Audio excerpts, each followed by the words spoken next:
everybody will go home as winners. Walang uuwing luhaan. And of course, yung ating Queen of Pana-Pana Festival.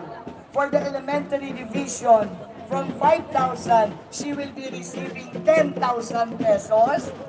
High school division, from 5,000, she will be receiving 15,000 pesos. For costume subsidy, each school po, 17 schools, tumanggap po ng tig 30,000 subsidy for the costumes and props na kinailangan po ng ating mga anak. And hindi pa po yan. Mamimili ng dalawang Queen of Pana-Pana for the elementary and high school division.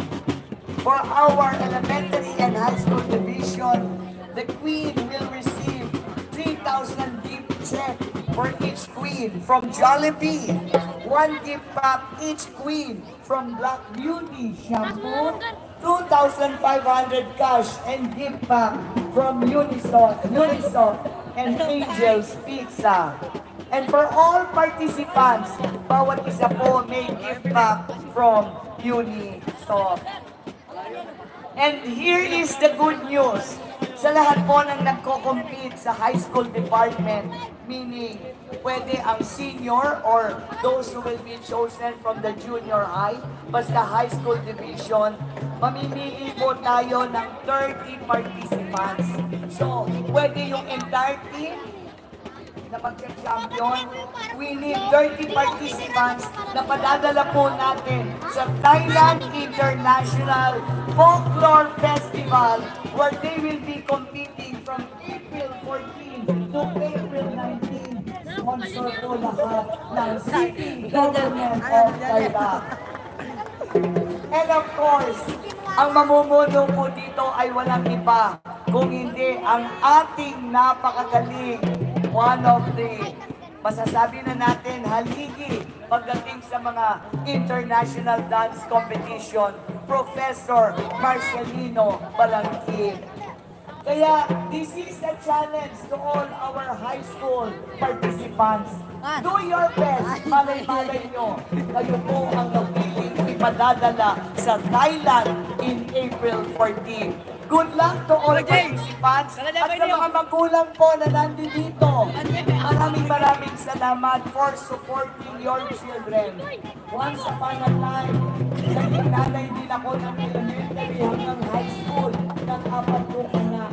Gaya ninyo, lagi rin po akong nakatutok, nakabantay. Kaya, huwag po kayong mag-alala. Someday, pag nag-graduate ang mga anak natin ito, sila naman ang magbibigay ng honor sa inyo bilang mga ina, magulang ng ating mga anak. So, good luck po to all participating groups at sa ating mga magulang na nandito. Mabuhay po kayo. Maraming salamat sa pagsuporta nyo sa ating mga anak. And of course, sa ating mga school principals, sa ating mga school teachers, na kayo po ang pangalawang magulang ng ating mga bata. Thank you for all the hard work and the sacrifices of our teachers. Maraming salamat po. Magandang hapon at mabuhay po tayong lahat. Muli, maraming salamat po, Mayora Christy Angeles! Mukhang ka naman yung yung papadala sa Thailand. Was? Grabe si Mayora. Kaya, todo bigay na natin. Dapat pangmalakasan ang aming sayawan dyan. Bawang shy type, ngayong oras na to. And speaking of shy type, kailangan malaman natin ilang kayo po handa na lahat ng ating mga kasama dito sa Plazuela. Oh, sige. Pipili Yan. ka ng isa. Diyan ka. Sige. Dito ako pipili. Asan ang ating mga supporters dyan? May napili na ako. Asan? Ivan. Oh, ako meron na ako dito. Asan yung sa'yo? Shoutout sa'yo. Diyan na lang. Ipaglaho, please. Yan. Sige, simulan mo siya. Oh. Sino po ang kupunan na sinusuportahan nyo, ma'am? Cebu Pasada Elementary School!